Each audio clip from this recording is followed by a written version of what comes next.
নমস্কার বন্ধুরা, গল্পের ঢেউ আপনাকে স্বাগত।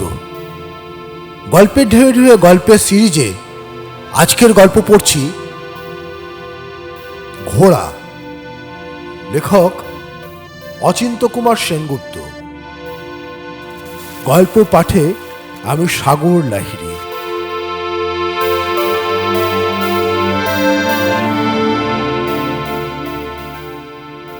আজকের গল্প ঘোড়া।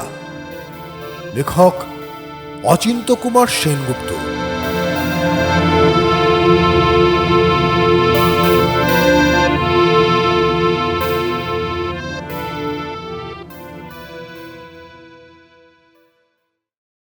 গরু কুঁড়ে, চাষাও কুঁড়ে, তবু ফলন হলো অজস্র। কেন হলো কে বলবে? দৈব ব্যাঘাত ছিল না। তবু এই মেহনতে গত সন 8 আনা ফসলও হয়নি। আকাশ ও মাটির এক এক সময় কি একটা অজানা বনিবনা হয়। ধান আসে অফুরন্ত। গত যুদ্ধে পাটের বাজার পড়েছিল, এবার ধানের। ওবারকার বাজারের নাম ছিল বড় বাজার, এবারকার পাগলা বাজার। ওবার টাকা নিয়েছিল লোকে পুটুলিতে বেঁধে, গেজে বা থলেতে খুঁটিতে, এবার ধামায় করে। কেউ কেউ বা বলে 1 ডোঙা টাকা। নৌকার মাল খোপে টাকা বোঝাই, কাগজের টাকা। মাটির তলায় পুঁততে পারে না, উড়িয়ে দিতে হয় হাওয়ায়। জবান খা বললে, এবার করি কি? এক বিবি ছিল আলেক জান, আরও 2টো বিয়ে করলো। খোঁজ জান আর তুষ্টু বিবি। মামলা বসালো কয়েক নম্বর। তারপর আরও জমি কিনতে চাইল। জমি তো মাটি নয়, বুকের মাংস, তাই সহজে কেউ ছাড়তে চায় না। তবু এরই মধ্যে পাওয়া যায় হাবাতের চাষা, খোরাকির ধান যার ঘরে নেই, খাজনা যে টানতে পারে না, পেটের অভাবের জন্য যে ভিটে জমি কাবালা করে। তারপর কোষ নৌকো হয়েছে একখানা। ডাবা হুঁকোর বদলে গড়গড়া টিনের ঘর, মাটির হাঁড়ি কুড়ি বদলে অ্যালুমিনিয়ামের বাসন, ডেকচি ডাবর। তবু মন ওঠে না। টাকা আছে তবু শান্তি নেই। নাম ছাড়া টাকা হচ্ছে। গরু আছে তো হাল বয় না। আছে গরু না বয় হাল, তার দক্ষ চিরকাল। খাদেম বলে, আছে টাকা না হয় নাম, তাকে দুনিয়ায় কেন পাঠালাম? গায়ের স্কুলে কিছু টাকা দাও। তার বাড়ি থেকে স্কুল 5 পো পথ, সেখানে চাঁদা দেবে না হাতি। স্কুল তার বাড়ির খোলা এসে বসতো, দিত কিছু। যদি মেম্বার হতে পারে, খসাতে পারে না হয় 2-500। শুধু শুধু খয়রাতি করতে পারে না। টিউবওয়েলটা খারাপ হয়ে গেছে, ওটা সারিয়ে দাও। আমার বাড়ির কাছে টিউবওয়েল হতো, সারিয়ে দিতুম। লোকে বলতো, কোথাকার টিপকল? না, জবান খার বাড়ির বগলে। এখন ওটা পিসি দিনের বাড়ির নগিজে। সেদিক টাকা। পায়খাটির সাঁকোটা ভেঙে গেছে, টাকা দিন, একটা পাকা পুল তুলি। অপারক স্যার, আইন করে পুলের নাম জবান খার পুল করে দিতে পারেন? যেমন সব উজবুক চাষা বলতে বলবে সেই পায়খাটির পুল। নাম লিখে দিয়ে লাভ কি? পড়তে পারে কেউ? তবে করবে কি সে টাকা দিয়ে? গরু কেন? অকেজ গরুর বদলে পশ্চিমে ষাঁড়, বসে খাওয়া গরু। আর ঝোলা পেটা ষাঁড়ে দেশ ছেয়ে গেছে। এবার মজবুত গরু তৈরি করো। খালি ধান দুব্বে পুজো না করে ভুট্টা, জোয়ার, চুনি ভুসি, জই মটরে পুজো করো। গিনি আর নেপিয়ার ঘাসের চাষ লাগাও। পারো তো তিসি আর মাসকলাই। খাদেম মুচকি মুচকি হাসে, বলে, গরু নয় হে, গরু নয়, ঘোড়া। জবান খাঁর বুকের রক্ত গরম হয়ে ওঠে। সন্দেহ কি? যারা মানি লোক, তাদেরই ঘরের মুখরে ঘোড়া বাঁধা। খোরশেদ হাওলাদার ইউনিয়ন বোর্ডের প্রেসিডেন্ট, তার ঘোড়া আছে। যুবরাজ খাঁ পাশ গ্রামের চৌকিদার, তার আছে ঘোড়া। গগন আলী স্কুল কমিটির মেম্বার, 3খানা গাঁ থুয়ে তার বাড়ি, তার ঘোড়া আছে। অবস্থা ফিরলেই লোকে ঘোড়া রাখে। জবান খা এখন জোর মন্ত লোক। ঘোড়া না হলে আর মানায় না তাকে। ইষ্ট কুটুম্বের কাছে মান থাকে না। প্রজাপুঞ্জ তেমনই ঘাট ছোট করেই কথা বলে।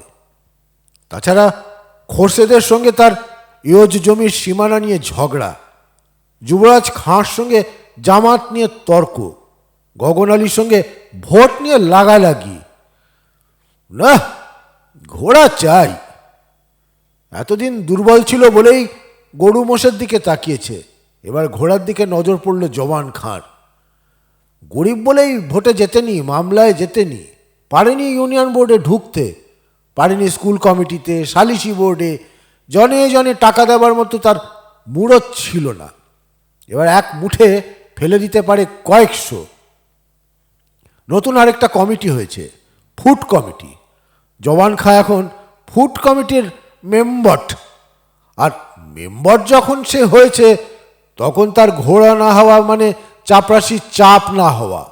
কিন্তু এ ঘোড়া চড়বার জন্যে নয়, চড়ে বেড়াবার জন্য, বাড়ি ফিরিয়ে এনে আর ঘোড়ায় বেঁধে রাখবার জন্যে। এ ঘোড়া হচ্ছে সম্ভ্রমের সাইনবোর্ড।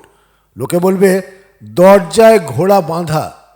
মাঝে মধ্যে জমিদারের কাছারির মাঠে থল বসে, তখন ঘোড়দৌড় হয়। খোরশেদ হাওলাদার, যুবরাজ খাঁ আর গগন আলীর ঘোড়ার সঙ্গে জওয়ান খাঁর ঘোড়া দৌড়বে একদিন। জওয়ান খাঁর চিটে গুড় মাখা দা কাটা তামাক খায় না, সে এখন চালানি তামাক খায়, ফর্সিতে টান মারে আর সেই শুভ দিনের স্বপ্ন দেখে। জওয়ান খাঁ হরিছত্রের মেলায় যাবে, সেখানে হাতি ওঠে, ঘোড়া ওঠে, উট ওঠে। খাদেম শিকদার টন্নি মানুষ, যেখানে দুটো পয়সা মুনাফা আসে সেখানেই নাক ঢোকায়। কার সঙ্গে কার ঝগড়া বাঁধতে পারে শুধু তারই সুযোগ সন্ধান দেখে বেড়ায়।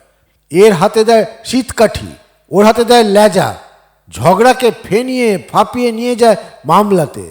তারপরে চারিদিক থেকে পয়সা লুটে। খাদেম বলে, খোট্টা ঘোড়াতে সুবিধা হবে না, হালচাল বুঝতে পারবে না আমাদের। ঢাকার ঘোড়া নিয়ে ব্যাপারীরা এসে পড়বে শিগগির। এ সময় আসে ব্যাপারীরা, নানান রকম ব্যাপারী আসে। টিন, মাটির হাঁড়ি কলসি, কাঁচের চুড়ি, খেলনা পুতুল, আসে সার্কাস। ঢাকার ঘোড়া মানে গাড়ির ঘোড়া, পঙ্খিরাজ? আরে না না, রেসের ঘোড়া, প্রিন্স অফ আগ্রা। 800 টাকা দিয়ে ঘোড়া কিনল জওয়ান খাঁ। দেশময় সাড়া পড়ে গেল। ফুড কমিটির মেম্বার সাহেব ঘোড়া কিনেছে, ঘোড়দৌড়ের ঘোড়া। ঢাকার রেসে বাজি মেরেছে কয়েকবার। ছেলে বুড়ো নাছরের মতো ঘোড়ার পিছু নেয়। ঘোড়া চললে চলে, থামলে দাঁড়ায়। মেয়েরা মফস্বলে উকি ঝুঁকি মারে। জওয়ান খাঁর বুক 7 হাত হয়ে ওঠে। কি তেজি জোয়ান ঘোড়া, কেমন ঢেউ খেলানো কেশর, ঘাড়ের কেমন জবরদস্ত ঝাঁকুনি। জওয়ান খাঁর ঘোড়া বলে যেন মনেই হয় না। এর একটা নাম রাখতে হয়। না না, নাম কিসের? খাদেম বিজ্ঞের মতো বলে, ওর নাম হলে তো ওরই নাম হবে, আপনাকে তখন চিনবে কে? যখন ও রেস জিতবে তখন লোকে শুধবে কার ঘোড়া? সবাই বলবে ফুড কমিটির মেম্বার সাহেবের ঘোড়া। ঠিক ঠিক, ঘোড়ার নাম নয়, নিজের নাম। ম্যাজিস্ট্রেট সাহেবের লঞ্চ, এসডিও সাহেবের আর্দালি, ফুড কমিটির মেম্বার সাহেবের ঘোড়া। কে ওই যায় মাঠ দিয়ে, গলায় লাল রুমাল বাঁধা, কপালে সীতাপাটি? কে যায় ওই রূপর ঘন্টা বাজিয়ে? বা চেনো না ওকে? ও যে ফুড কমিটির মেম্বার সাহেবের ঘোড়া। মেম্বার সাহেবকে চেনো না? আরে আমাদের জওয়ান খাঁ, হাসান আলীর বেটা। আজ শুধু খাঁ, কালকেই খাঁ সাহেব। ঘোড়া দেখা শেষ হলে সবাই পরে জওয়ান খাঁকে দেখে যায়।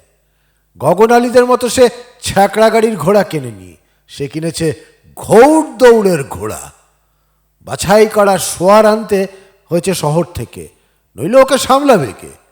গগন আলীদের ছাড়া আবান্দা ঘোড়া মাঠে মাঠে গরু ছাগলের মতো চড়ে বেড়ায়, ঘাস খায়। জওয়ান খাঁর ঘোড়ার সব সময় সোয়ার থাকে, মুখে দড়ি দিয়ে সেই তাকে ঘুরিয়ে নিয়ে বেড়ায়। তার মান কত? কখনো কখনো ঘোড়া কারুর বাড়ির মধ্যে ঢুকে পড়ে, উৎসব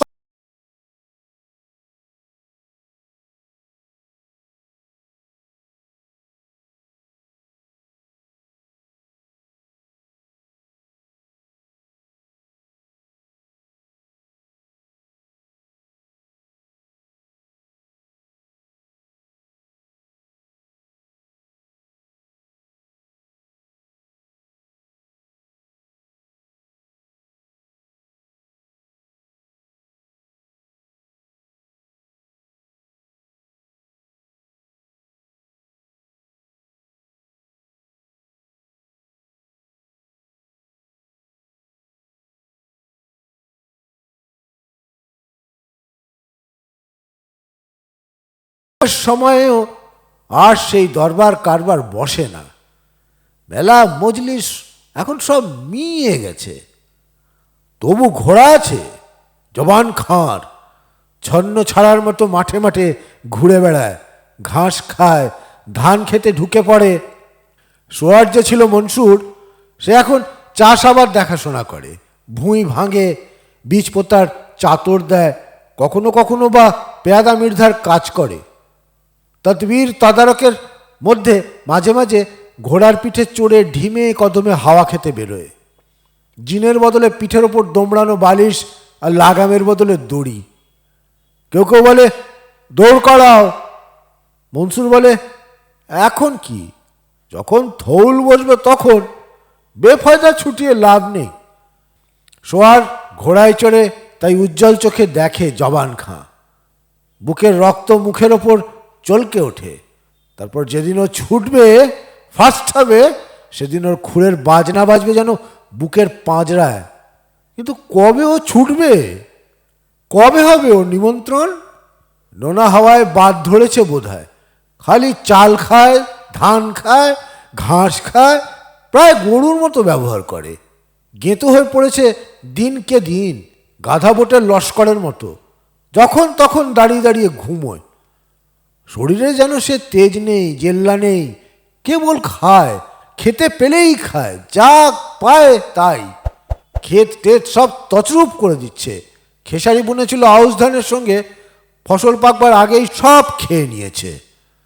আশ্বিন মাসে খেয়ে নিয়েছে জোয়ার, অঘ্রাণে মাসকলাই, মাঘে অরহর। শুধু কি তাই, করলা, কাঁকরুল, ঝিঙে, শিম, নোটে, পুঁই পর্যন্ত সাওয়ার করে দিয়েছে। যেন এসেছে দুর্ভিক্ষের দেশ থেকে। হিসেব জানে না জনাব খান, খাতাপত্র রাখে না, তবু মাঝে মাঝে হাতরে সংখ্যা গোনে, আটকে ওঠে। সে কি এবার ফতুর হয়ে যাবে নাকি? তবু মানের জিনিসের ওপর সে মান করতে পারে না। শুধু কি তাই, চাট ছুঁড়ে আলোকজানের কোঁক ভেঙে দিয়েছে, খোঁজজানের দাবনা, দুষ্টু বিবির কোলের বাচ্চাটাকে চেপটে করে চাটাই করে দিয়েছে। তবু জবান খা সোর সারাবাদ করে না। এমন একটা ভাব করে থাকে যেন বড় লোক হলেই এমনি খেসারা দিতে হয়। শুধু সোয়ারকে আড়ালে ডেকে এনে ধমকে দেয়, শাসিয়ে বলে দরমাহা থেকে জরিমানা যাবে। সোয়ার ঘোড়াকে নিরালা মাঠে নিয়ে গিয়ে চাবুকের অভাবে চেলাকাট দিয়ে পেটায়। বাবু ঘোড়া তবু ছোটে না, পাছা ঘুরিয়ে ঘুরিয়ে যা একটু প্রতিবাদের মন্তব্য করে। যুবরাজ খাঁ তার ঘোড়া বেচে ফেলেছে বড় শহরের গাড়োয়ানের কাছে। এখনই এত অধঃপাতে যায়নি জবান খাঁ। যুবরাজের ঘোড়া প্রায় পাটখড়ি বনে যাচ্ছিল। ঘোড়া না গাধা চেনা যাচ্ছিল না। জবান খাঁর ঘোড়ার দিব্যি নাদা পেটা, অনেক সম্ভ্রান্ত, এখনও বেচে কিনে খেয়ে ফেলার মতো অবস্থা হয়নি। তাছাড়া খোরশেদের ঘোড়া আছে, গগনালীর ঘোড়া আছে। খোঁজজান আর তুষ্টবিবিকে সে তালাক দিল, কিন্তু ঘোড়া ছাড়তে পারল না। খোঁজজান আর তুষ্টবিবির সঙ্গে গেল তাদের হাঁটান ছেলে মেয়ে, কিন্তু থেকে গেল সোয়ার। এমন সময় ঢোল নছব হলো গ্রামে। শহরে এক্সিবিশন হবে, আর সেই এক্সিবিশনে হবে ঘৌড়দৌড়। পোদ্দাসাহার বা ভূঁইয়া মোল্লাদের থৌল নয়, শহরের এক্সিবিশন। কে কত লম্বা আঁক করেছে, কত বড় কুমড়ো বা লাউ, মূলো বা ওল, তার প্রদর্শনী, রেশমি চুল আর পাতলা চাম, বড় পালান আর আঙ্গলে বাঁট দেখে গরু কেনার নির্দেশ। গরুর দুটো বাঁটের দুধ টেনে নিয়ে আর দুটো বাঁটের দুধ সে বাছুরের জন্য রেখে দিতে হবে, তার টিপ্পনি। করিম কেমন করে ডিপটি হচ্ছে আর মজিদ কেমন না পড়ে জমি চষছে তার লটকানো ছবি। মুরগির যাতে রানীক্ষেত না হয় তার ইশতেহার।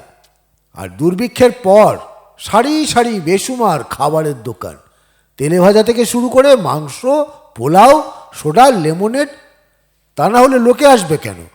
ফুর্তি জিনিস না রাখলে জনশিক্ষা হবে কেমন করে? তরে নৌকায় লোক আসতে লাগলো দলে দলে, দেখবে কোন সাহেবের ঘোড়া যেতে। পান্তা পোড়ার বেশি খায় না কোনো দিন, এবার খাবে কিছু ঝাল ঝাল মিষ্টি মিষ্টি সুগন্ধি রান্না। তারপর রাত্রে জারি শুনবে গাজী ও কালুর গান কিংবা এজিদ বদের পালা। এতদিনে দিন এলো জওয়ান খাঁর, দিন এলো আরো অনেক ঘোড়াওয়ালার। এক লপ্তে ফাঁকা মাঠ পাওয়া গেছে প্রকাণ্ড, শুধু মানুষের মাথা, শুধু ডাক চিৎকার, শুধু উত্তাল ভিড়ের মধ্যে একে ওকে ডেকে বেড়ানো। আবাদে গরু উদম হয়, এখানে মানুষ। গলায় রুমাল বাঁধা ঘোড়ারা দাঁড়িয়েছে দড়ি সই হয়ে, পিঠের ওপর কোলবালিশ চেপে শোয়ার বসে, হাতে ঘড়ির লাগাম। বাঁশি দিলেই ছুটবে, ছুটবে তুফানের মতো। ঘোড়া ছোটে, সঙ্গে সঙ্গে লোকও ছোটে। সোয়ারদের এক একজন ঠ্যাঙাড়ে থাকে। ভিড়ের মধ্যে থেকে হঠাৎ বেরিয়ে এসে ঘোড়ার পাছায় ঠ্যাঙার বাড়ি মারে, তাতেই ঘোড়াকে প্রেরণা দেওয়া হয়। তার ছোটায় চাড় আসে, বলা কওয়া নেই, হঠাৎ পাছার ওপর ঠ্যাঙার বাড়ি।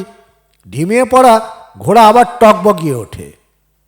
জওয়ান খাঁ অনেকটা মাঠ ছুটে এসেছিল, কিন্তু ভিড়ের চাপে হারিয়ে ফেলল নিজেকে। শুনল এই অঞ্চলের কেউ নয়, কোন এক রহিমদ্দি পালোয়ানের সাজওয়ান ঘোড়া ফার্স্ট হয়েছে। বাড়ি সুপখালি, অনেক দূর। আর জওয়ান খাঁ জিজ্ঞেস করলো একটা উটকো লোককে, বললে সোয়ারকে মাঝ মাঠে ফেলে দিয়ে ঢুকেছে পাশের কলাইয়ের খেতে। ঠ্যাঙারের বাড়ি ঘোড়ায় পাছায় না পড়ে পড়েছে প্রায় মনসুরের পিঠে, তাইতেই এই কেলেঙ্কারি। কিন্তু জওয়ান খাঁর জামাতের লোকেরা তা মানতে চায় না, বলে বড় বেশি চাল খায়, তাই এমন ভেতো হয়ে পড়েছে। ওকে চানা খাওয়াও, বজরা জোয়ার খাওয়াও। ঘোড়াকে এনে আবার দোরগোড়ায় বাঁধা হলো।